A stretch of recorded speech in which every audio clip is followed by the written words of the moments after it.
Shannon Sharpe, according to Skip Bayless, he didn't want him to leave FS1 Undisputed. He said that he begged him, I ain't gonna say begged, he wanted him to stay, and he said, in the 7th year that they kind of get tired of each other and go over the edge competitively a little bit, but he said he fought for him to stay. He said he wasn't privy to the conversations that the people had upstairs with Shannon Sharpe, but that he wanted him to stay, and that's what he said. But let's talk about it. Thumbs up the video, share the video, subscribe to the channel. Next subscribe button is the bell icon button. Hit all notifications, increase your chance, get notifications. We go live or drop video. So yeah, he said he wanted Shay to stay on FS1, and he needed them. He said he knew that he had 1 year left on this deal there, and they did ratings that he was on Barstool and he did interview. They had ratings that never be touched in Fox FS1 history again. He said, trust me. And he said, 7 years, he loved working with the guy. He said it was the times where they went over the edge a little bit competitively. Yeah. But he said he don't know what happened with, Shannon and the people upstairs. He said his last day, he sat in his dressing room and basically told him that he didn't want him to go. But I remember Shannon was at the Spence and Crawford fight, and somebody interviewed him or caught him talking to one of the people from Earl Spence camp, and they basically asked him. It was kind of like the camera caught it and it wasn't supposed to catch it.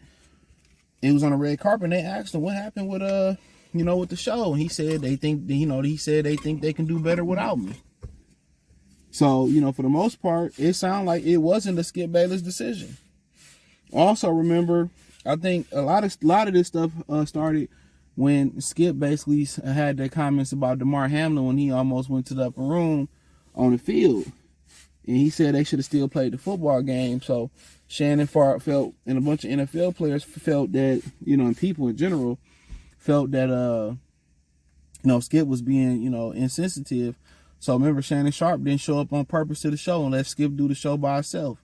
So I think, they started not to like Shannon Sharpe's professionalism.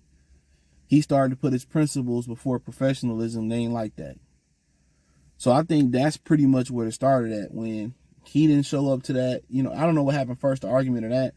But when he didn't show up after the DeMar Hamlin situation and Skip Bayless basically was saying they should play, I think that started an issue with Fox as well. Even though they condoned it, like, yeah, you cannot show up and let Skip do the show on his own.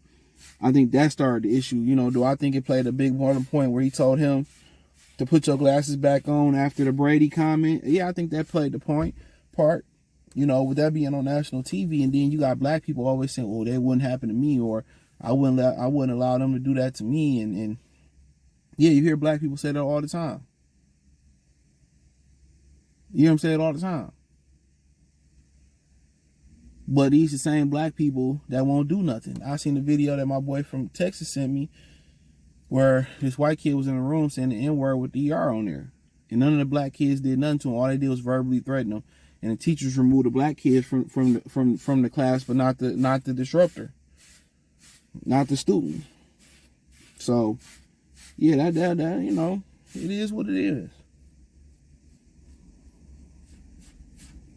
So they go around and we always say what we'll do and what we won't do or whatever, man. A lot of times dudes ain't gonna do nothing.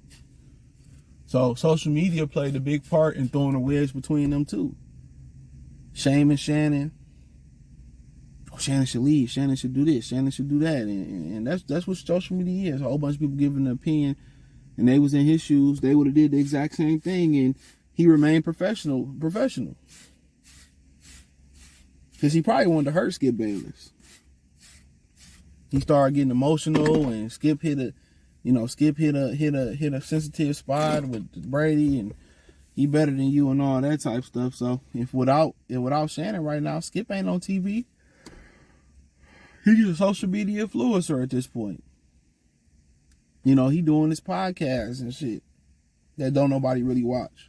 So, and he said he lost the love to do TV without Shannon. He did discover Shannon. He did put Shannon on debate TV. And after 7 years, you know, maybe it was just time to run his course. Shannon needed to break away to grow, and Shannon has grew into a superstar. The very same network that didn't want Shannon and Skip. Remember, they told Shannon that Shannon said they told him that he couldn't say certain things on TV, you know, about the black community. And he learned that, like, you gotta leave that black shit out in the parking lot. Matter of fact, leave it at the crib. You know, that's what Stephen A. Smith learned. You know, yeah, the black community gonna criticize you, but there ain't no unity in the community. I start saying that first. Ain't no unity in the community.